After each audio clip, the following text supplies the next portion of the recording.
last weekend was probably as hard a weekend as you've had all year.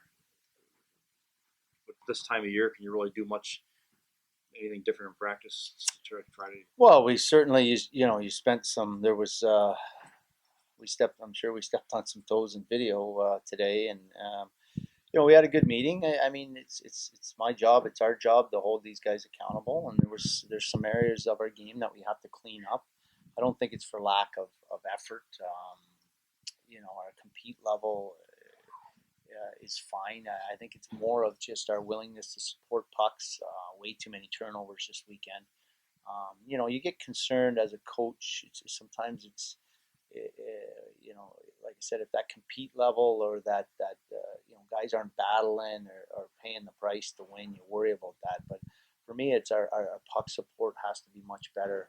We got guys, that don't seem to want the puck at certain times, and then they get frustrated because they don't get it, and they realize that they're not doing the right job to put themselves in a position to get it. And then, a lot of it was just execution. When we did have good support, we couldn't make tape-to-tape passes, and then sometimes when we did, we make one or two and can't make the third one to get up ice. So, and that led to turnovers, which leads to playing in your end, which leads to not having success in the game. So I think they're easy fixes.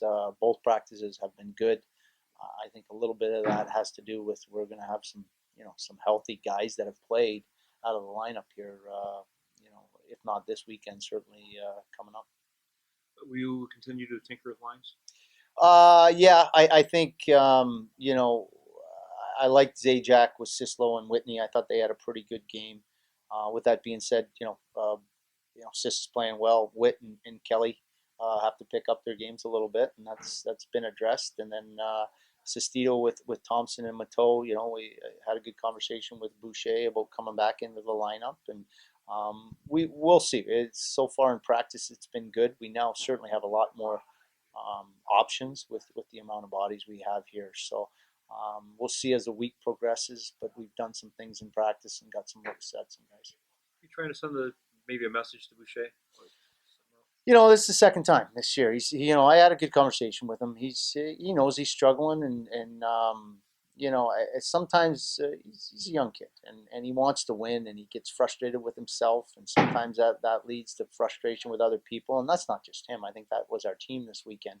And I talked to the guys after some games, and then yesterday about worrying about yourself and making sure you're getting better and doing what you can to help the team win. But also, the number one sign for me as a good player's the true sign of a good player is a player that makes the guy beside him better, and being easy to play with. And that's communication and puck support and doing those little things to help each other out. And I think we can all be better in that area. But I think with Bush, our job is to get him going, and sometimes you have to use different methods. And I totally expect him to bounce back this weekend. You got Timmins and Jansen back on the ice.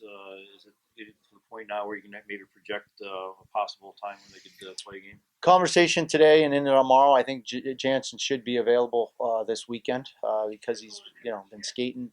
Timmins, he hasn't been skating with the team. He's been feeling comfortable with the ankle.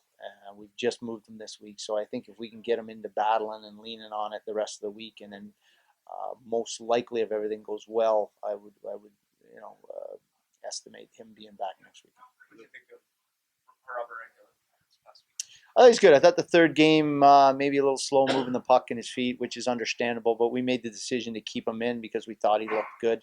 I thought he would be a little rusty, and to his credit, I think a recovery because he got a little bit of illness there. It took a little time to get his legs and his wind back, but a lot of times when these guys come back from long injuries, that first game they're running on adrenaline. But I thought he carried it over well into the second game, and for the most part in the third game was fine too. So, the fact that we're over that hump with those 3 games, I thought now that he has another week of practice, he should be fine and certainly give us a boost. During the last month or so, I guess the last month when we started practice with the team and he got ill, was there a certain time where you were able to say, okay, he's ready to go?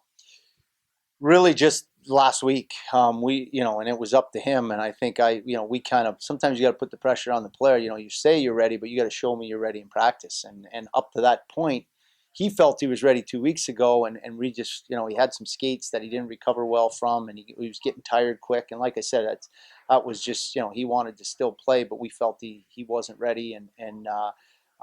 When last week approached, coming into last weekend, we said, you got 3 days of practice here. We need you to be sharp. And it's not really a tryout, but it's similar to that because we do have healthy D, and he had a good week of practice. And like I said, he proved us right by making that decision and wait until this weekend.